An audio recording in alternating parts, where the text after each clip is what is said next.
Hello, ladies and gentlemen. Today, we are Adventuresome Reviews. Tomorrow, we'll be Adventuresome Cowards. Reviewing today,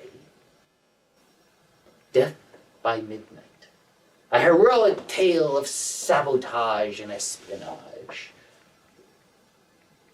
That pretty much says it all, though. The author is Nicole Nadeau.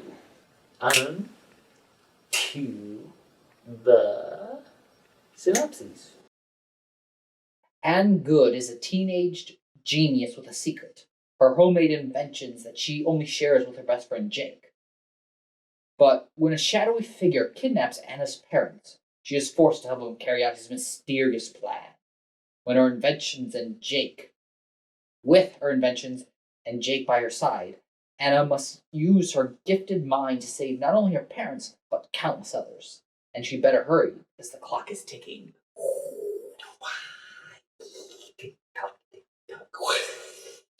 Excitement. Action movie shooting. A crocodile is coming to eat her. She doesn't have a whole can. Doesn't count. You can't use that reference. Nope, I just need to make one reference. You reference a dictionary or the book you're reviewing or a credible source of information. I am a credible source of information.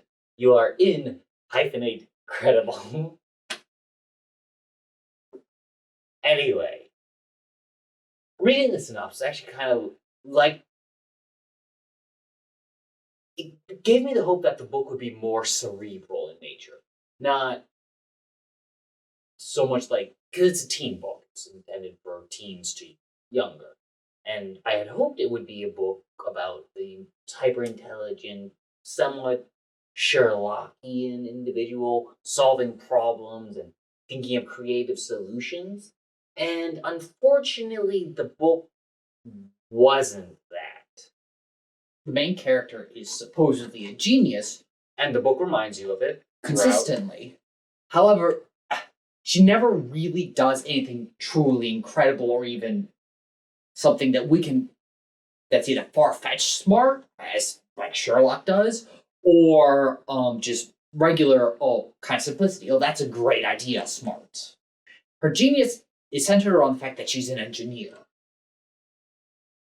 But she does not engineer too much throughout the book. Yeah, she has her three inventions that she starts out with at the book, and those are the vast majority of the inventions or engineering she does throughout the course of the story until the very end, where she does a little bit of tinkering with an unmentionable device. So yeah, she doesn't feel as smart as you want her to. The book feels like it's posturing. Oh, she is so smart. I'm so smart. I'm a genius after all. That probably came across a lot more arrogant than the main character actually is. Because the main character is not arrogant at all. It's just the books and the character calls her smart throughout. And she does nothing to really validate those claims in a way that the reader can grasp and approve of. It doesn't result in you, quote unquote, doubting the book's claim. It's just the book doesn't actually back it up. Character-wise, though, I didn't actually dislike the characters. I guess she could have been, quote unquote. Okay, I like Jake. I do not like Anne Good. Not. Oh, Anne Good! Anne Good, throughout the entire book, does the equivalent of sticking her head in the ground. Her parents get kidnapped by this terrorist, right? And she's under the impression that they'll be fine if he does what she does what he says. Which is all right in the first half of the book, because we as the readers know that the villain is not going to honor his bargain. But she as the character does not. So I gave her a little bit of a pass there. But then she runs into this government agent, right? And he says, this terrorist is not going to honor the deal. He gives her a history and a example, and she says, nah, I don't care. I'm still going to stick my head right there in the ground because I refuse to give up. But that wouldn't have been, quote unquote, bad. But the thing is that she goes through 90% of the book without ever trying to sabotage him. You're right. It's like various people to come up to her and say that you cannot give the terrorist what he wants. He's going to call billions of people, yada, yada, yada, and your parents are not. You at least have to contemplate that your parents may not be worth that. She completely flips, pretty much. She says she's going to save everybody else, which is a perfectly admirable design and motivation for the main protagonist. But she never takes steps toward doing that. She's also literally just says, I'm going to save everybody. It never once says, I gotta find a solution to this. No, I will save everybody. I can't leave my parents behind. And then she sticks her head in the ground and does nothing for the next 90% of the book. Jake was a nice balance of both slightly relatability while also recognizing the actual situation that her parents probably aren't going to be saved, but still maintaining hope. I did like Jake's character. He was that nice, not necessarily like immensely nuanced of a character, but it also is a team. I actually thought, through much of the book, I thought neither of the characters were incredibly nuanced because I had a little bit of trouble pinpointing down their exact personalities. However, as I thought about it a little more, Jake revealed himself to me as being actually fairly detailed because he is the voice of reason. He is calm. He is heroic. Maybe not like super heroic, but as just being just kind of a steady presence with a bit of humor here. He has a great deal to offer to the story, and I still struggle with to exactly pinpoint her personality beyond genius main character. Who, and as you know, we find it a little hard to call her an actual genius. And it wasn't so much that occasionally her stick in the head personality would rub me wrong, but for the most part, she wasn't aggressively or even generally dislikable. It's just there was moments where she made consistently dumb decisions. And not necessarily like just dumb decisions as in the moment, just kind of general overarching dumb decisions. Returning to the comment about the whole action movie, which I alluded to and passed off as a joke at the start, this book actually read like a action movie. Yes. Car chases. There's like 3 car chases throughout the book. Okay. None of which mattered. Okay, so they're in a car chase. They're driving along. They jump through a red light. The car behind them gets hit on either the front end or the back end. Pretty much imagine every car chase in movies, it's that copy and pasted from movie into a book. And this happens consistently.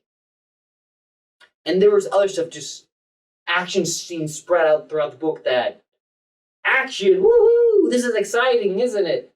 But the action scenes mean nothing. There's a car chase right at the start. The opening sequence is a car chase. It's a movie again. It's the introduction to the villain, and you have the federal agents chasing the villain. And it's Siberia chapter of a car chase at the way start of the book. You know nothing's going to happen because that's the start of the book. But it's still a car chase. And so there's action scenes scattered throughout the book.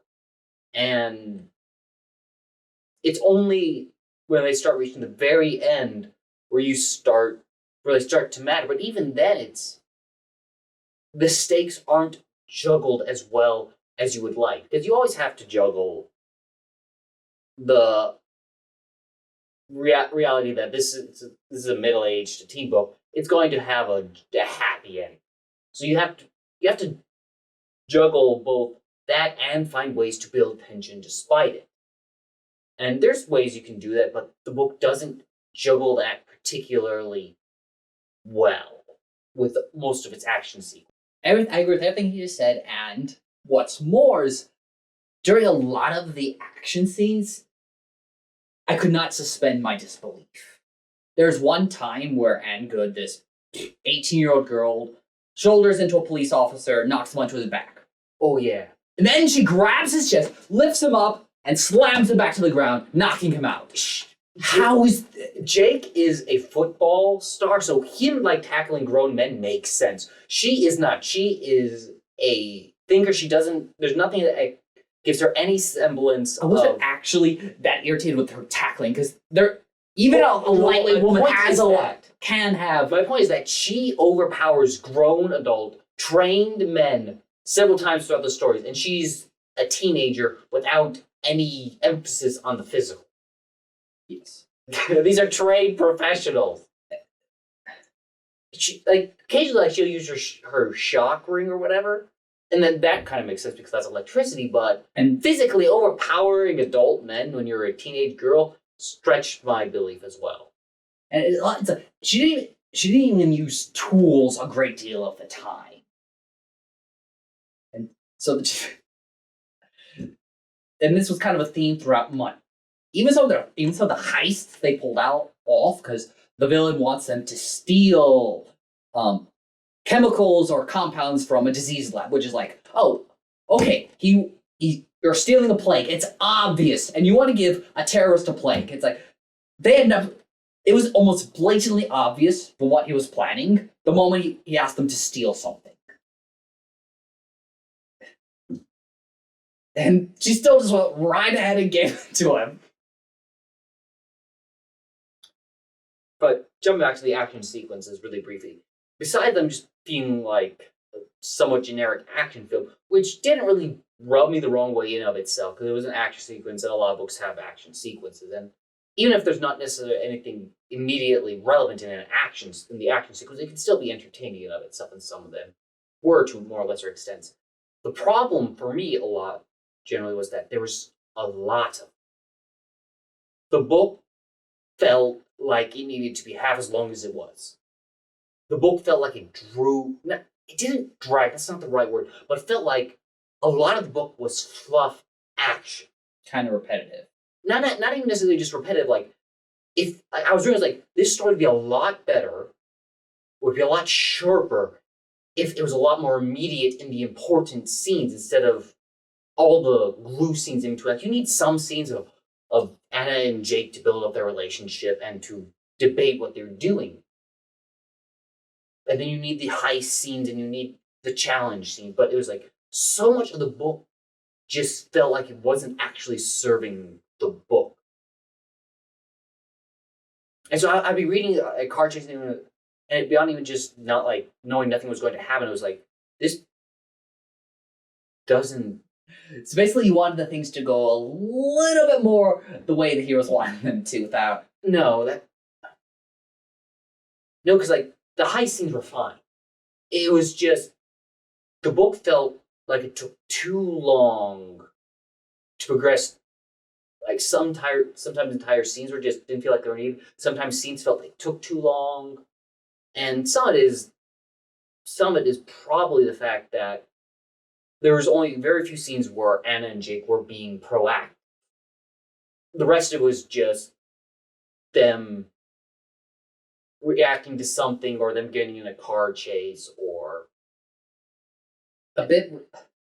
Okay. Again, repetitive isn't the right word, though there were a lot of car chases. It was just, the book felt like it had a lot of just fluffing. Mm-hmm. I would have, much as it came out, I would actually have liked a lot more character interaction. Problem is that there were only 2 scenes, maybe 3, throughout the entire book where I was actively engaged in the character interaction going on. One, you had one scene where Anna was talking with the villain. It was the one scene where she actually did what was correct and appropriate. She realized, oh, wait, I have leverage on this guy. Let's use it. I was like, thank God. Right? And then there was the one where she met with the CIA, right? And it was, the CIA said, help us, tell us what you know about this terrorist. And she says, what about my parents? And the CIA pretty much says, screw your parents. And I was like, you're supposed to trust these guys. It justified Anna going rogue from the CIA for me. Yes. And there's like 1 or 2 other scenes. And those for me were the standouts for the book, which is just not great. Because while I enjoyed those scenes, everything else was just... Yeah, I also felt that the villain's son had a lot of potential to really add some meat to the story character-wise, but it just never evolved. He barely talks with Anna, despite sharing a lot of time with her and Jake. The author is posturing to have the villain's son flip sides, or to turn on his father. That does not come to fruition in the first book, and so instead what you get is you just get this kind of repetitive scene of where the son screws up, the father reprimands the son, and that's it. And near the end of the book, the son has a slight twinge of morality. Is this truly the correct thing to do? So the villain, however, is not defeated in this book, so that's this is a plot kind of being set up for future stories. The villain now, in general, I do not agree with the reasoning behind his plan. I found him a little cliche, but on the whole, serviceable to decent, depending on the scenes. Yes. One thing that does serve him as a villain is Anna sticking her head in the ground, because he's going to kill her parents, whatever he can do with it. It does a wonderful job of bastardizing him. Yeah, making him seem villainous. You want him to get his comeuppance from that perspective. And it's because another thing that really helps bastardize him is he sets Anna and Jake these 3 impossible tasks, which I'm kind of doubting that they pulled off, but in reality, multiple heavily governed facilities, 2 teenagers, immediately one being a genius, get in with regular means, short-circuiting wires, and the third one, they break into like the FBI central statement and station. They do it because he says, the villain pretty much says, I have a get out of jail free card. So hacks. But still, he sets Anna and Jake these impossible tasks that would need kind of a professional, hardened criminal with a measure of intelligence to accomplish, and he does it callously. Which would be fine, except he really wants what they acquire. So there's another bit of suspension of disbelief that's not happening. Any other thoughts? Writing was all right. A couple things like rubbed me the wrong way, but they are just personal vendettas of mine that insult me You're terribly. So biased and evil. I should eject you from this room, you monster. Reprobate. At least I have the decency to own it. Roadhog. Actually, thought I've been doing fairly decently, not hogging the conversation. I said roadhog, a conversation. Well, I thought you were making an analogy of sorts. So, I do believe that's everything. I would have given the book about 3 stars ultimately, because it had multiple qualms, but at the end, it did entertain me. It just didn't. It's a book in a series. I have absolutely no interest in reading books.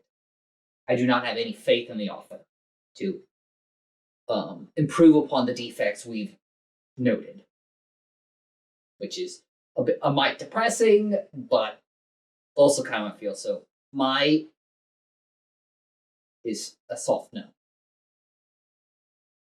I probably would have given it a soft maybe. You wimp! You wimp! Utter up to your loathing. Spit vile and vitriolic insults. I did not dislike the book. I didn't. It's not going to make my list of all-time favorite books by any stretch, but I did not dislike the book. Reading it did not cause me grievance when I read to it. A few parts irked me, but on the whole, I was able to forgive and move on from those. The fact that you had to forgive consistently, though. There's plenty of stuff you have to forgive daily in books you read. It's just you don't realize you're forgiving because you're so used to your bad behaviors. I have no bad behaviors. And I do not forgive things in books that I like. In fact, I crucify them for them, and then weigh them against the fact that I like the book enough to not care. I have never once forgiven a sin in a book. You have many times. Regardless, I think that's his own. Like, comment, And subscribe. oh wow, Fare thee well, future friend. toodaloo.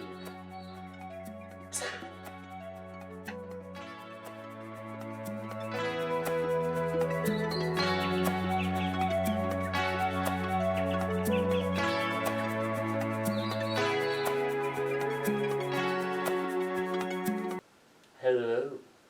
We are Adventuresome Reviews, and today we are reviewing Death by Midnight by Nicole Nadeau, which is a pretty kick-ass title, all things considered.